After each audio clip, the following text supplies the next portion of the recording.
Bismillahirrahmanirrahim. Welcome back. So we was discussing about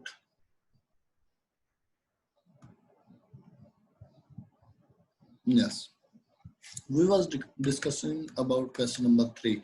So first of all, in question number 3, first part, we need to find express the parameter of a square as a function of its area. Area का हमें function बनाना है parameter of a square को. So over here I have described this thing.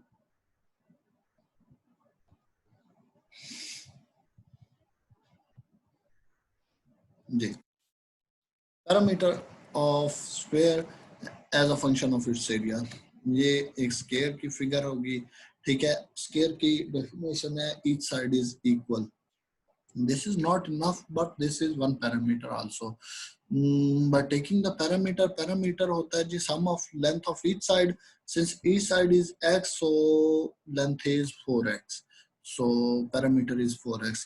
And area, the formula of area is length cross width.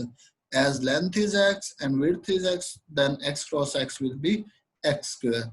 So we need to adopt our area as independent function, independent variable. Then we use, since area is equal to x square, then taking x square root on both sides, then x will be square root of a, and parameter is equal to 4x, then we replace the value of x, which is square root of a, in the parameter.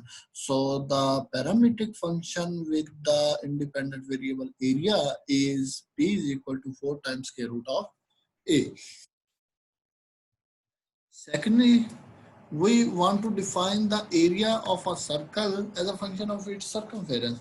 So हम लोग जानते हैं कि area of circle का formula होता है pi r square, where r is radius, and circumference का formula होता है 2 pi. Actually this is not, this is 2 pi r, 2 pi. So circumference का जो फार्मूला होता है वो 2 pi r है. So in this case हम लोगों को करना ये है कि c को इंडिपेंडेंट वेरिएबल बनाना है. c को इंडिपेंडेंट वेरिएबल बनाने के लिए हम लोग c में से एक पैरामीटर की वैल्यू लेंगे. वो पैरामीटर जो हमारे पास एरिया में ऑलरेडी मौजूद है, जो डिपेंडेंट है. अब सर्कल हमारा किस पे डिपेंड करता है? सर्कल हमारा पाई पे तो डिपेंड करता नहीं, पाई तो एक अपने आप में कांस्टेंट है. ये डिपेंड करता है रेडियस पर. रेडियस अगर आपका छोटा बड़ा होगा तो उसी के लिहाज से आपका सर्कल छोटा बड़ा होगा. सो अगर रेडियस छोटा है तो सर्कल भी छोटा, रेडियस बड़ा है तो सर्कल भी बड़ा होगा. सो circle depends on radius, area depends on radius, depends on radius. So c से सर्कमफेरेंस से हम r की वैल्यू लेंगे. ये सिंपली 2 पाई उधर जाके डिवाइड हो जाएगा.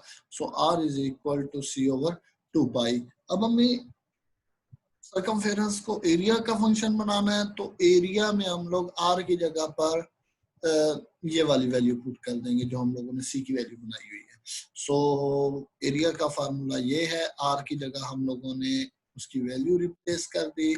सो यहाँ पर 2 का स्केयर 4 बनेगा, पाई का स्केयर पाई स्केयर बनेगा. स्केयर एक इस पाई से कैंसिल हो जाएगा. So this would B c square 4 pi.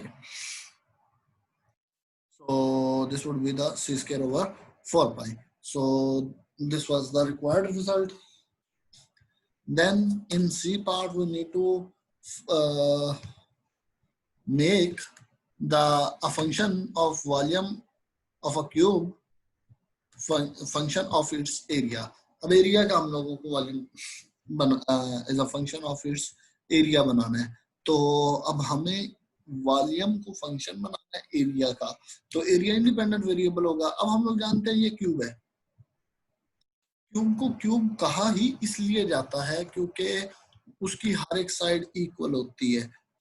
This length is equal to this length and this length is equal to maybe this length. So these three lengths are equal. This is x, this is x, this is x. So this gives us that the formula of volume is given as length cross width cross height, as each side is equal to x, length of each side is equal to x, then x dot x will be x cube. So the area of base, we need to find the area of only base over base, this part, हमें इस part का चाहिए, base का area चाहिए.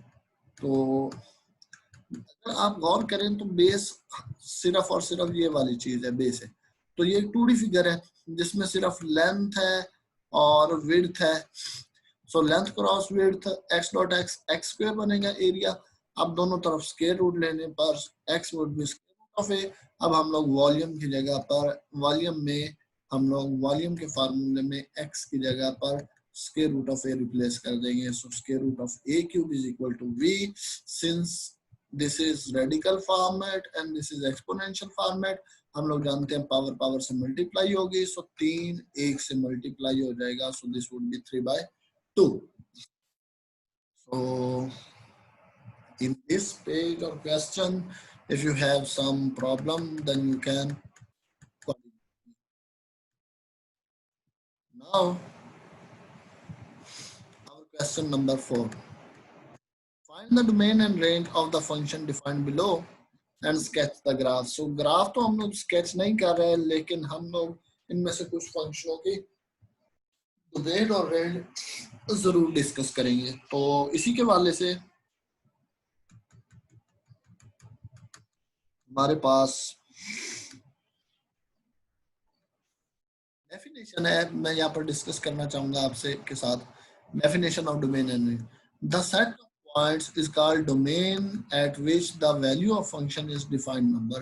कोई भी function है, for example f of x is equal to x minus 1. This is a function.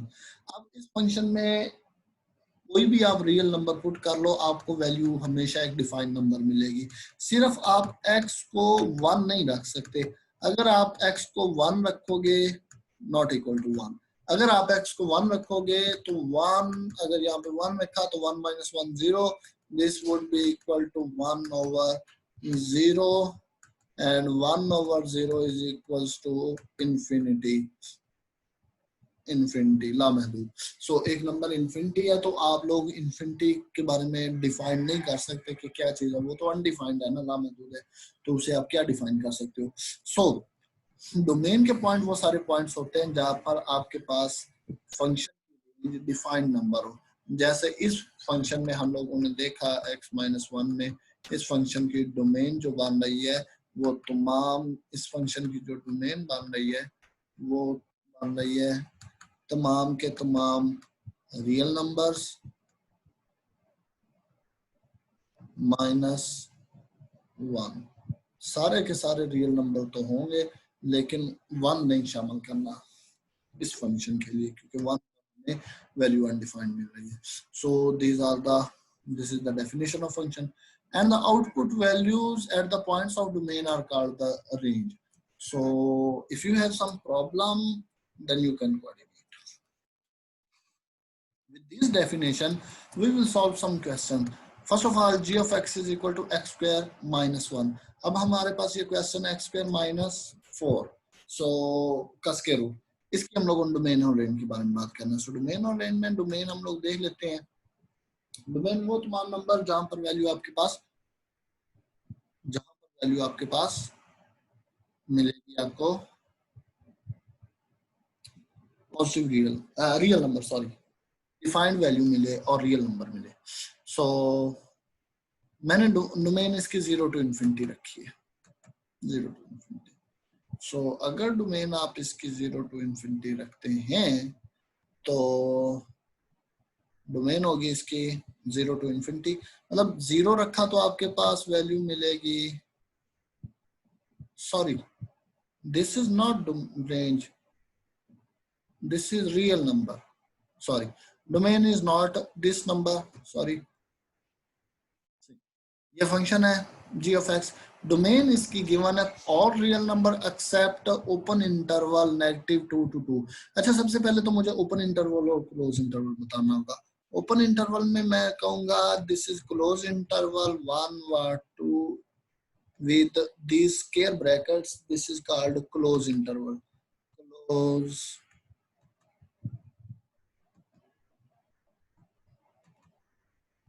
Close interval. Or 1, 2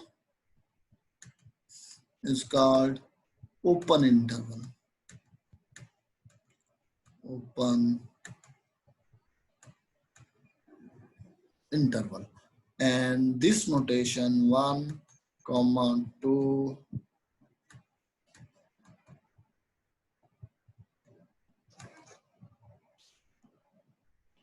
is only set.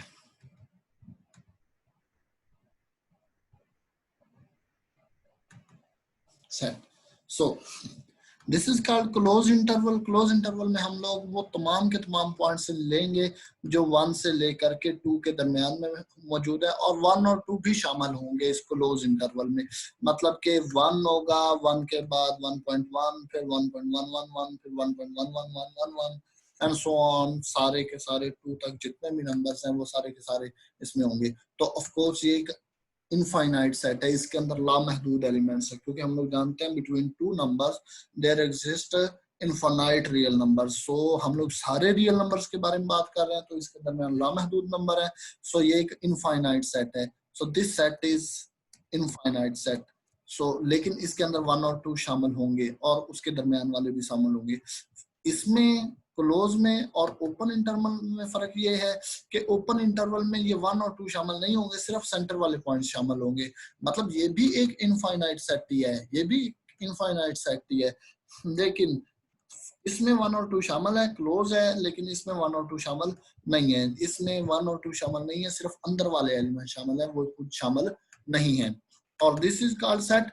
Set के अंदर मतलब सिर्फ ये 2 ही एलिमेंट है, एक 1 है एक 2 है, 2 ही इसके अंदर एलिमेंट है. ये एक फाइनाइट सेट है, इसके अंदर सेंटर वालों का कुछ लेना देना नहीं है, ये सिर्फ 2 ही एलिमेंट है इसके अंदर. तो दैट वाज द डिफरेंस. हम लोगों ने बनाया हुआ रेंज विद -2 to 2. हम लोग कह रहे हैं कि इसकी डोमेन जो है वो सारे के सारे रियल नंबर होंगे, सिर्फ -2 से लेकर 2 तक के जितने भी नंबर हैं वो नहीं शामिल होंगे. अब यहाँ पर मैंने ओपन इंटरवल लगाया है, तो इस इंटरवल में -2 और 2 शामिल नहीं है, तो डोमेन के अंदर हमारे पास रियल नंबर्स में -2 और 2 शामिल होंगे. इसके अंदर कौन कौन से नहीं आएंगे? -2 से 2 तक के तमाम नंबर. तो इनके दरमियान नंबर है एक तो -1, ऑफ कोर्स लामहदूद नंबर है, लेकिन एक -1 भी है, एक 0 भी है और एक 1 भी है. ये 3 तो हैं, और भी लामहदूद है लेकिन ये 3 भी है.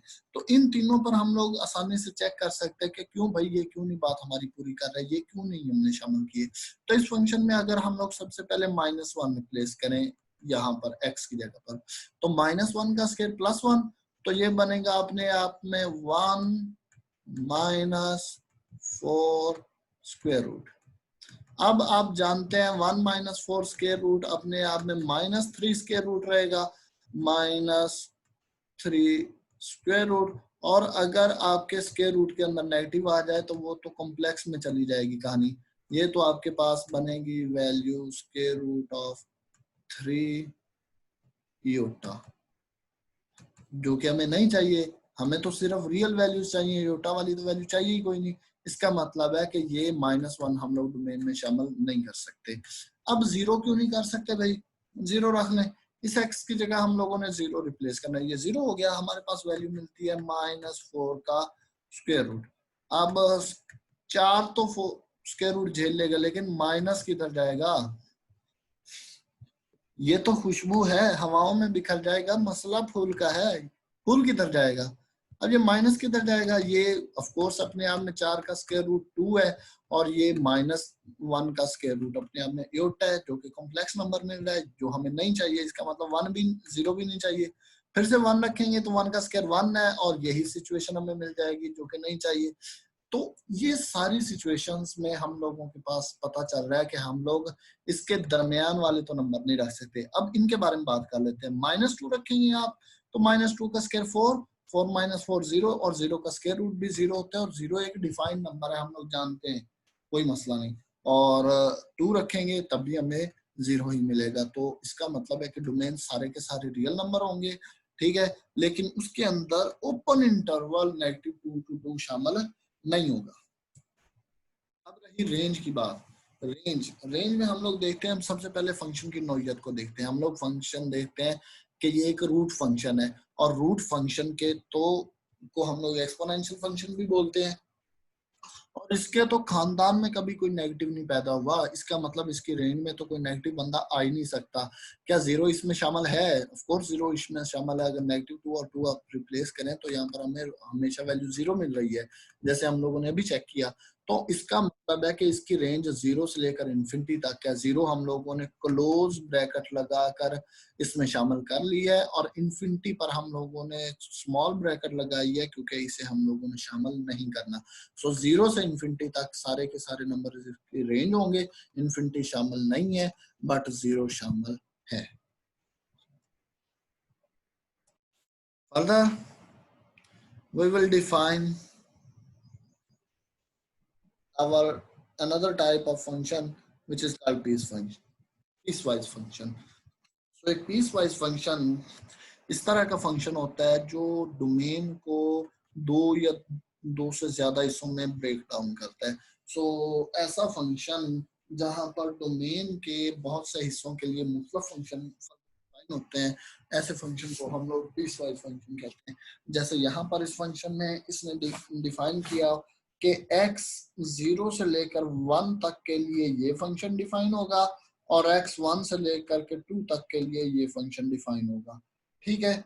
So this is the graph of piecewise function. 0 से 1 तक x वैल्यू होगी, और 1 से 2 तक x minus 1 value. So this is the function. That is the way of piecewise function. So piecewise function की डोमेन और रेंज निकालना कोई मुश्किल नहीं है, अब सबसे आसान होता है इसकी डोमेन रेंज। अब देखिए इसकी डोमेन रेंज सामने लिखी हुई है, इसकी डोमेन सामने लिखी हुई है। फर्स्ट केस की डोमेन सामने लिखी हुई है कि अगर आपका 0 से 1 तक आपका x हुआ तो आपके पास वैल्यू मिलेगी तमाम के तमाम रियल नंबर्स, ठीक है। और अगर ये हुआ तो आपके पास ये वाली वैल्यूज मिलेंगी। तो फंक्शन में आप लोगों ने देख लिया close interval 0 1 and close interval 1 2 2। सो इस फंक्शन के लिए जो रेंज मिलने वाली है वो सारे के सारे रियल नंबर्स मिलेंगे, सारे के सारे रियल नंबर। और डोमेन होगी आपके पास फ्रॉम, इस फंक्शन के लिए होगी क्लोज इंटरवल 0 1, इस फंक्शन के लिए क्लोज इंटरवल 0 2, और इस फंक्शन की रेंज होगी रियल नंबर, इस फंक्शन की रेंज होगी रियल नंबर, और ओवरऑल फंक्शन की जो डोमेन होगी वो 0 से 2 तक होगी, और रेंज होगी real number. So in our study we also need to find the domain and range of our piecewise function over here. Piecewise function हमें given है g of x, इसमें एक फंक्शन है 6x plus 7, सेकंड है 4 minus 3x, जबकि x less than 2 है और x greater than, this is greater than not less than,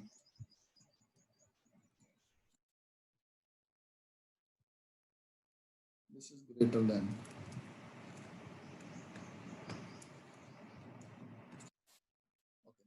this is greater than x. So the domain of this function, this is a function of line, so this is a function of a line. So एक line की जो range होती है वो होती है तमाम के तमाम रियल नंबर्स। सो रेंज तो इसकी पता चल गई। डोमेन के बारे में देख लेते हैं। इस फंक्शन की डोमेन x लेस देन 2 है, जब भी x लेस देन 2 होगा सो ये फंक्शन ये वाली वैल्यू देगा। सो इसकी डोमेन बनेगी फ्रॉम नेगेटिव इंफिनिटी टू -2। अब इम्पोर्टेंट यहाँ पर यह है कि -2 को हम लोगों ने इंक्लूड करना है, क्योंकि ये लेस और इक्वल का साइन आ रहा है, इसलिए हमें इंक्लूड करना है। और यहाँ पर इसकी जो डोमेन है ये डोमेन बनेगी 2 से तमाम बड़े नंबरों के लिए 2 to इंफिनिटी तक, ये वाला फंक्शन होगा डोमेन उसकी ये 2 to infinity है और उस पर ओपन इंटरवल लगाएंगे क्योंकि इसने यहाँ पर 2 शामिल नहीं किया, यहाँ पर शामिल हो गया इसलिए इसने यहाँ पर शामिल नहीं किया। और चूंकि ये भी एक लाइन की इक्वेशन है, लीनियर है, तो इसकी भी रेंज अपने आप में तमाम के तमाम रियल नंबर्स ही होगी।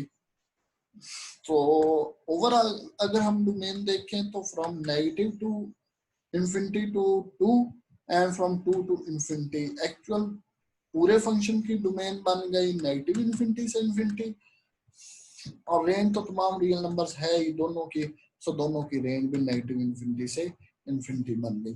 सो दिस वाज द क्वेश्चन।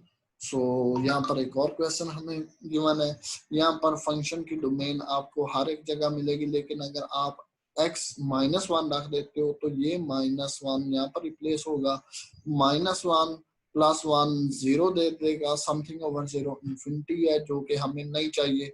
इसका मतलब है कि इसकी डोमेन तो सारे के सारे रियल नंबर हो सकते हैं लेकिन उसमें -1 शामिल नहीं होगा। तो रेंज में भी आपका -1 शामिल नहीं होगा। रेंज में क्यों नहीं शामिल होगा, ये आपसे क्वेश्चन है मेरा कि आप लोगों ने बताना है कि रेंज में 1 क्यों शामिल नहीं होगा। फाइनली क्वेश्चन नंबर 5, हमें f of x की वैल्यू गिवन है, हमें कहा गया f of 2 is equal to -3 and f of -1 is equal to 0, find the value of a and b।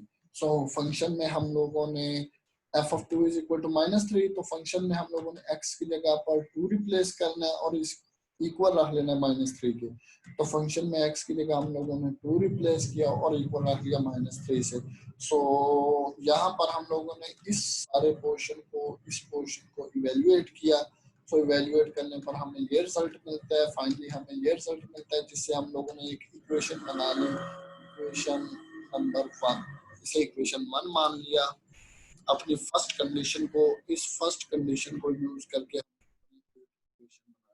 अब हमें अपनी सेकंड कंडीशन को यूज करना है। हमें करना सिर्फ इतना है कि फंक्शन में x की जगह पर -1 रिप्लेस करना है और इसे इक्वल रख लेना है equal to 0।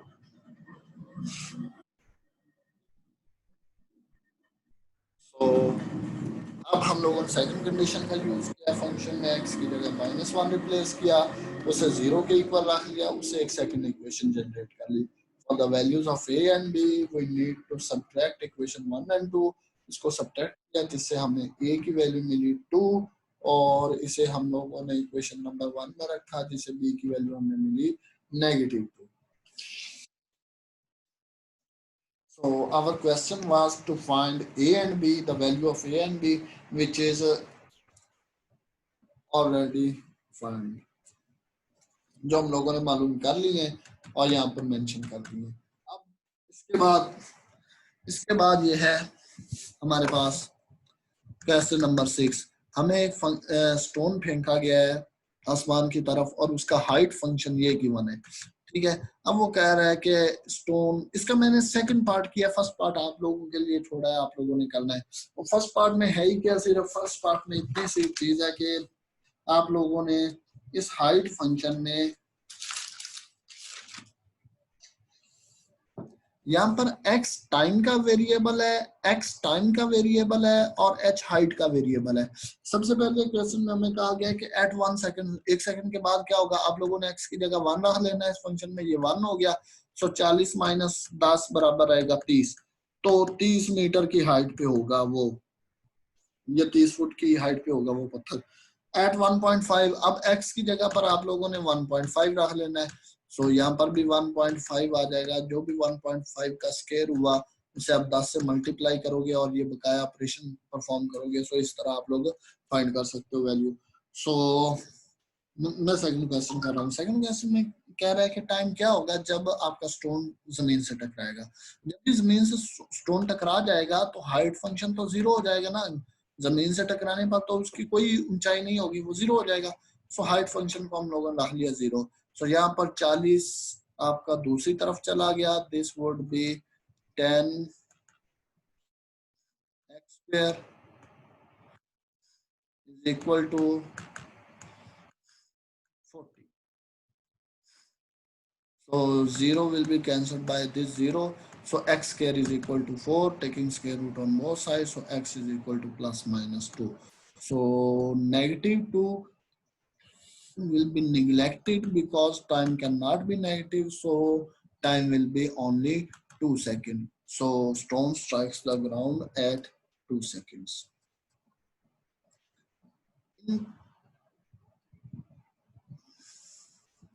Then we finally approach to our question number 7. Question number 7 is about parametric equation. We use this two parametric equation and represent the equation of parabola. And then we will use these two equation and represent the equation of hyperbola. So over here, question number 7, x is equal to 80 square, y is equal to 280. These two are the parametric equation because both equation has only one similar independent variable. So these are the parametric equation. We need to represent our equation of parabola. Y square is equal to 4x. Since x is equal to 80 square, so and y is equal to 280, we need to find the value of our variable in the form of second parametric equation. So ये 2a दूसरी तरफ जाकर divide हो जाएगा. So t is equal to y over 2a. So putting value of t in our x or equation number 1. So we get this term. On simplifying, we will get y is equal to 4ax, which was our required result. And then I have done third question, which is x is equal to a secant theta and y is equal to b tan theta. We need to find this relation. So taking square on both sides gives us x square, a square, and secant square. Similarly, we are squaring this also y square, b square, tan square. अब ये a दूसरी तरफ जाकर divide हो जाएगा. x square over a square is equal to secant square, secant square, और ये b भी उधर जाके डिवाइड हो जाएगा. तो y square over b square is equal to tan square, which is given over here. I have named it star and double star. हमें करना यह है कि दोनों को सब्ट्रैक्ट करना है फॉर आवर दिस रिजल्ट. सो दोनों को सब्ट्रैक्टिंग करते हैं. On subtracting equation star and double star, we will get secant square minus tan square. By fundamental identity, we know that secant square minus tan square is equals to 1. So that was the required result. Now we will further move. Now we will prove the identities. 2 sine hyperbolic 2x sine hyperbolic 2x is equal to sine hyperbolic x cos hyperbolic x. Since sine hyperbolic x is equal to 1 by 2 e raised power x minus e raised power minus x, and cos hyperbolic x is equal to 1 by 2 e raised power x plus e raised power minus x, we will take this side. On putting the value of sine hyperbolic x and cos hyperbolic x, we are getting with this 2 sine hyperbolic x की value 1 by 2 e raised power x minus e raised power minus x dot cos hyperbolic x की value ये सारी थी. अब ये 2 तो इस 2 से कैंसिल हो गया, सिर्फ ये टर्म इस टर्म से मल्टीप्लाई होगी और डिवाइड में 2 रहेगा. ये 1 by 2 को हम लोगों ने शुरू में लिख लिया और इन दोनों को मल्टीप्लाई करके यहाँ लिख लिया. अब हम लोग फार्मूले की मदद से जानते हैं a square minus b square का फार्मूला होता है e minus B into a plus B. हमारे पास वही सिचुएशन बन रही है a माइनस बी और a प्लस बी. इसको हम लोग लिख सकते हैं a square minus b square. हम लोग जानते हैं कि अगर इधर साइन हाइपरबोलिक x है तो पावर में x का कोफिशिएंट 1 है, ठीक है. लेकिन यहाँ पर अगर कोफिशिएंट 2 है तो इसका मतलब है कि एंगल में भी x के साथ यहाँ पर 2 ही रिप्लेस होगा जैसे यहाँ पर 1 है. So this is sine hyperbolic 2x. That was our required result. So So we can move up to our further. So I have proved this identity also, you can see easily. Question number 9. So that is the last question of our exercise, to find those functions which are even or odd. Check even or odd function, we replace x by minus x in the function. If f of x minus x since function is given x cube plus x, we replace x by minus x. This x by minus x, this x by minus x, this x by minus, each x by minus x. So we know that cube will gives the negative outside and x will give the negative outside, taking negative common, and we will get the function itself. Since function was x cube plus x, so this is again the value of function x cube plus x. This is again the value of function. This is equal to f of x. So f of minus x is equal to negative f of x, which is odd function. So another end, this is a function x minus 1 over x plus 1. Check even or odd, we need to replace x by minus x. So on replacing x by minus x, each x by minus x. So taking negative common from upper hand and lower hand both. So there will be x plus 1, there will be x minus 1. Since this is not equal to, since this result is not equal to f of x, because f of x was x minus 1 and here we have x plus 1, which is not acceptable. So this function f of negative f x is not equal to f of x and not equal to negative f of x. So this function is neither even nor odd. So this was the uh, study of our today's lecture. So I hope you can easily understand. In the case of coordination and questions or queries, you can ask me in your coordination timings at my WhatsApp number. So you need to ask any question or any related activity in my inbox, not in WhatsApp group. So the video lecture. So every question that I have left in this exercise 1.2, 1.1, 1.1 is your homework. So the homework, so you need to submit one PDF file of your homework as assignment homework as one PDF file. So there are only 3 days for each assignment. The deadline of submitting the assignment is only 3 days. Within 3 days, you need to submit your assignments. So best wishes, best of luck, Allah Hafiz.